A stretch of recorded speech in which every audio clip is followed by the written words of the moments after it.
government has announced a new tax on housing. It's aimed at foreign investors. It's set to raise billions of dollars if, of course, some of the forecasts come true. What it will do is mean foreign investors are further encouraged to only buy new housing, and if they leave a property vacant, they'll be taxed for the privilege. Joining me now is Shadow Housing Minister Michael Sukkar. Thanks for your time. What do you make of these changes? I know they're not going to shift the dial in a massive way, but every little bit helps in this area. Do you approve of what's happening here?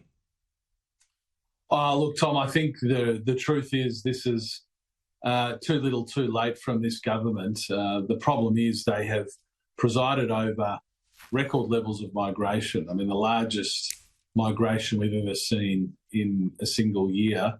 And at the same time, they've presided over falling housing approvals, falling new homes being built, falling first home buyers. So this is really trifling at the edges. We'll reserve our judgment on this on a couple of factors. Firstly, will it be enforced? And, are the numbers here so tiny that it's quite disproportionate to the announcement that's been made? And I suspect that's the case. In the end, if you want to improve housing affordability at present, you need to run a planned migration program that ensures that infrastructure, and I think housing is the most important form of social infrastructure, is able to keep up with the levels of migration. And this year, we'll get to migration Tom, in a moment. Sure. Yeah, we'll get to migration in a moment. But just on this element, let me come at it another way. Is there anything you disagree with or oppose from what was announced? Not really. We think what they've proposed looks fine. But again, it's just so tiny. It doesn't move the dial, Tom. So it's hard to object to because it's so irrelevant. But the problem here is, and where I get quite frustrated from this government, is that they're trifling on the edges and forgetting the main game here. And they've really got to answer to the Australian people why this year alone they're bringing in 520,000 people when we're only building 175,000 homes. They still haven't answered that question. And until they accept that they've made a catastrophic error there, these sorts of things are really just window dressing. I am moving on to that. I've got one more for you, though, on the housing aspect. So you say this is too small to shift the dial. What about what is essentially more up to the states, but bigger in this area, some form of tax on vacant properties for those who own them domestically, Australian citizens? Victoria has moved in this direction. Would that shift the dial more? Is that a good idea? Well, it's not. In the end, the way you treat foreign investors who own properties, I have no issue with that being quite different from Australians. In the end, we think property rights should be protected. But as for foreign investors, there are, as you say, Tom, there are already vacancy penalties in the form of taxes in some jurisdictions. They're not being enforced.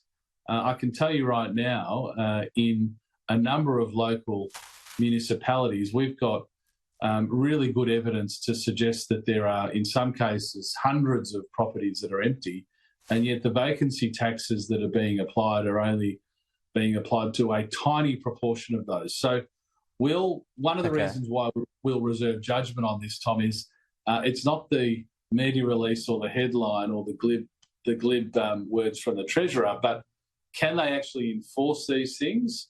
And to the extent they can, we've got no issue with it. But let's focus on the main game, I think. And I think let's talk about migration. So you say there's no planned migration system. I mean, the government has essentially been continuing on with what it inherited and what has been long in place in Australia. Demand-driven temporary migration is the one that's been rocketing up. So Labor hasn't done anything differently, has it? It's just we had a COVID pause and there was pent-up demand and that's increased. That's the reality of why that number, 500,000, is being hit. Well, if the government's real claim here is, Tom, that they had nothing to do with the migration settings, and then why on earth are they there? They should hand over to a government that can do it. And the truth is, in government, the coalition reduced net overseas migration to 160,000. Part of that Yes, it was pre-COVID, I admit, but part of that was to ensure that our migration settings kept up with and were tied to things like infrastructure and housing. We created the population centre for the precise purpose of ensuring that our population was tied to those things that affect everyday Australians' lives, including housing. Well, just on that though, 160,000 was the cap on permanent migration. That hasn't changed under Labor. What's behind this 510,000 is temporary migration. It's demand-driven now, as in it can be as high as it wants, and it was demand-driven when you were in office.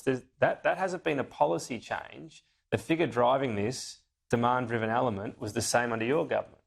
Well, no, Tom. So the net overseas migration number was reduced under the former coalition government. So I accept your point, but the point I was making was there was a recognition from the former coalition government in lowering that permanent number that we did need to tie the level of migration to those sorts of things, including when I said we created the population centre. That was a really definite expression of the view of the government at the day that you needed to ensure that those two things worked together, i.e. social infrastructure like housing and roads, schools and hospitals, and your migration settings. Now, the government's been in office for 18 months. If they're seriously suggesting to you, Tom, that they've not been able to do anything for 18 months, the 520,000 that the ABS has said we'll see this year has got nothing to do with them, then they're kidding you or they're kidding themselves. Governments of the day have to address the issues of the day, Tom. And when you've got first home buyers at records we haven't seen for over a decade, when you see new home starts down, new home builds down, rental vacancy rates at historically low levels and rents rising, the government can't be allowing 520,000 people to come in. And today's announcement that they're reducing migration, well, in the last budget, they said they'd have 1.5 million people over 5 years. Now they're saying it'll be 1.6 million over 5 years. That doesn't represent a cut in migration, in my view, Tom. A change from the forecasts, I believe. Anyway, we'll see what the Minister has to get up and say about it. Michael Sukkar, appreciate your time. Thank you. Good on you, Tom. Thanks very much.